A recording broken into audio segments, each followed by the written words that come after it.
Bharatiya Janata party के नेताओं ने, प्रवक्ताओं ने, खुद प्रधानमंत्री ने, उनकी कैबिनेट के तमामों सदस्यों ने नेशनल हेराल्ड को एक ऐसा हवा बना के प्रस्तुत किया है जिसके बारे में आज बात करना जरूरी है। कांग्रेस अध्यक्ष को, पूर्व कांग्रेस अध्यक्ष को आप सवाल जवाब के लिए बुला रहे हैं, लेकिन आखिर केस क्या है?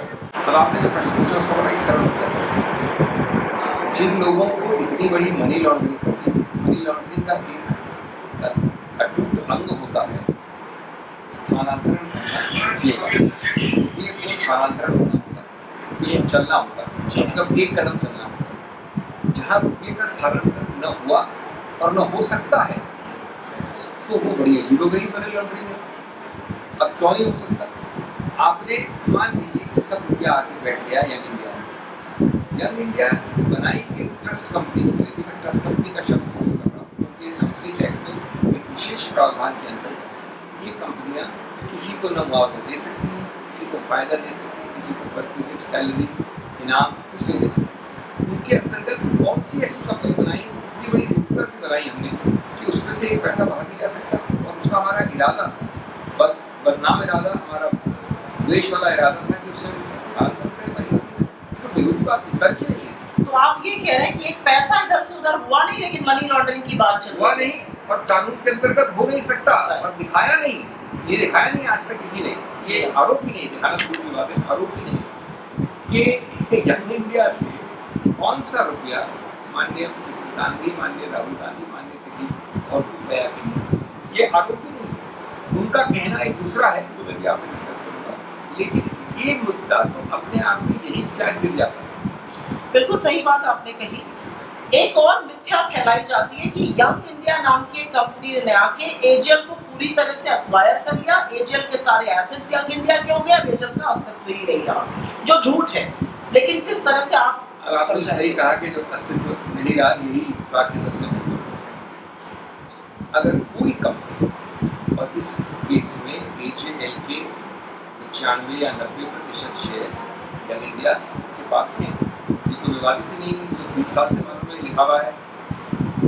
अगर मैं ये कंपनी आपके 100% शेयर होल्ड करता हूँ, आप एक कंपनी में, और कंपनी बी के पास ये संपत्ति है, अचल संपत्ति, मूल्यवान संपत्ति, तो ये 50 साल पुराना काम है कि कंपनी ए यद्यपि शेयर होल्ड करती है, उसका कोई मालिकाना हक, उसका कोई भी प्रभाव, कंट्रोल कंपनी बी के किसी भी अचल संपत्ति पे या किसी भी एसेट पे नहीं होगा।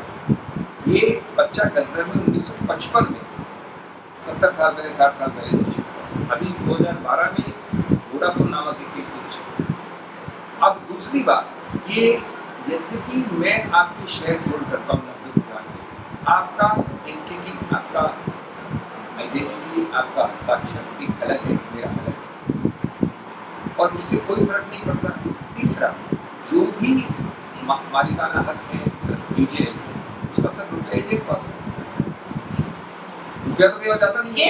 और चौथा अंतिम, अगर कभी भी एजेएल देगी कुछ रुपया यंग इंडिया को, जो नहीं देने की आवश्यकता है, तो वो रुपया भी यंग इंडिया में रहेगा, वो बाहर दे नहीं सकती, न डिविडेंड दे सकती है। ये दो चीजें बहुत आपने साफ तौर से बोली कि अगर कभी एजेएल पैसा देता भी है यंग इंडिया को, तो वो उसके शेयर होल्डर्स को, उसके लोगों को नहीं मिल सकता है। ये क्लैरिटी जरूरी है। और एक आपने और भी उससे जरूरी बात कही, जब आपने कहा कि यंग इंडिया जो है वो मालिकाना हक नहीं रखती है, इट्स अ शेयर होल्डर। एक बहुत मिथ्या बताई जाती है कि एजेएल के शेयर होल्डर्स के साथ धोखा हो गया।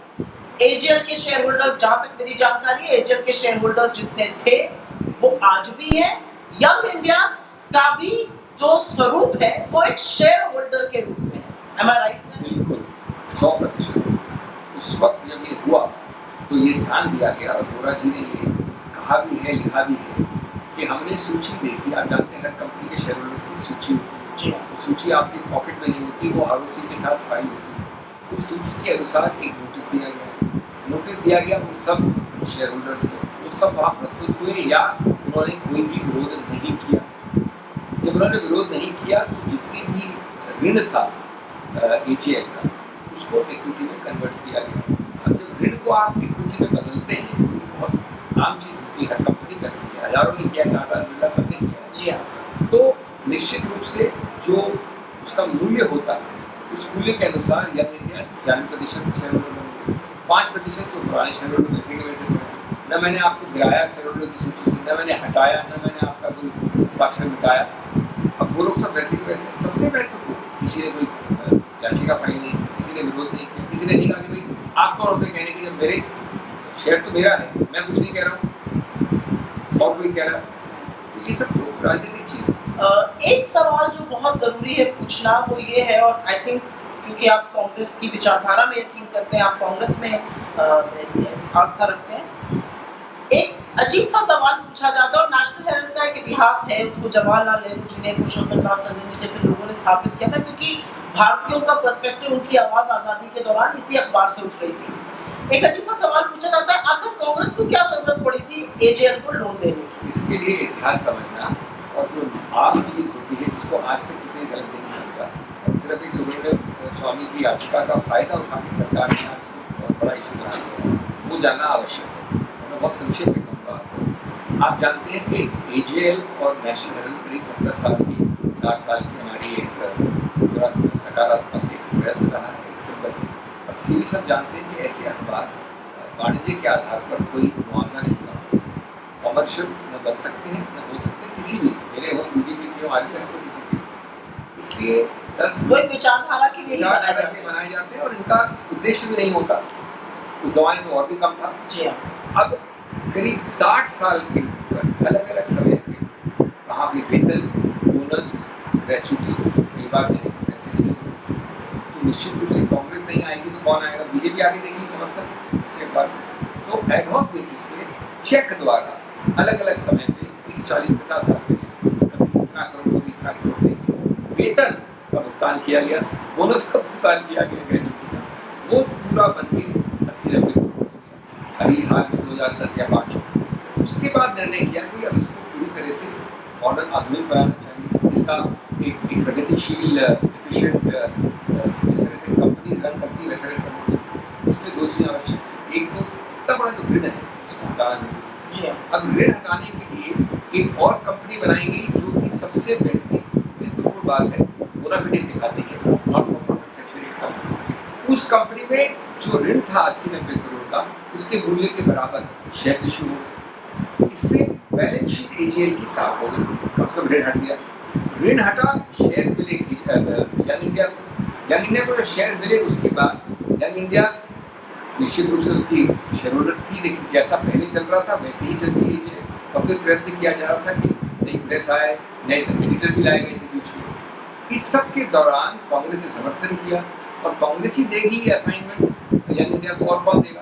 कांग्रेस ही समर्थन करेगी। और कांग्रेस से संबंधित होने के कारण सिर्फ, इसलिए बार बार कहता हूँ, सिर्फ इसलिए जो अध्यक्षा हैं उन्होंने अपना नाम लैंड किया, वो राहुल गांधी जी वगैरह वगैरह, कांग्रेस से वरिष्ठ नेता नहीं तो कौन बनेंगे उसको? बिल्कुल। और वो बने, उनको संबंध के लिए आप आज बुला रहे हैं। तो एक बार मैं तो बुलाते हैं सुप्रिया जी, आप किससे बुला रहे हैं? आज ये 10, 7, 8 साल से ये सब सार्वजनिक रूप से सब सामने है, दस्तावेज सब सामने है, कोर्ट में है, तो आप पूछताछ किसमें करेंगे? ये पूछेंगे ये कागज हमारे पास 7 साल से, आप आइए हमारे पास बैठिए 6 घंटे, उनको 55 घंटे बिठाया।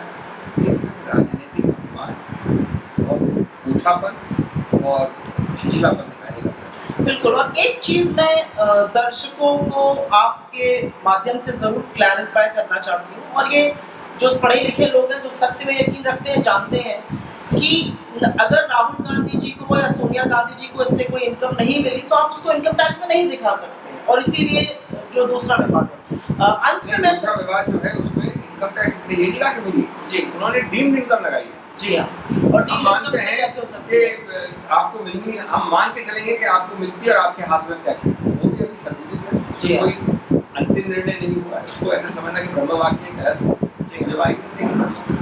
बहुत बहुत धन्यवाद। बहुत सारी मिथ्याएं हैं young India, AJL, national Herald को लेकर, और आशा है कुछ मिथ्याओं को आज हम आपके सामने ठीक से ध्वस्त कर पाएंगे, और आगे की जो मिथ्या और जो दुष्प्रचार मोदी सरकार करेगी, ज़रूर इस प्लेटफॉर्म के माध्यम से उसको एड्रेस करने का, उसको ध्वस्त करने का काम करेंगे।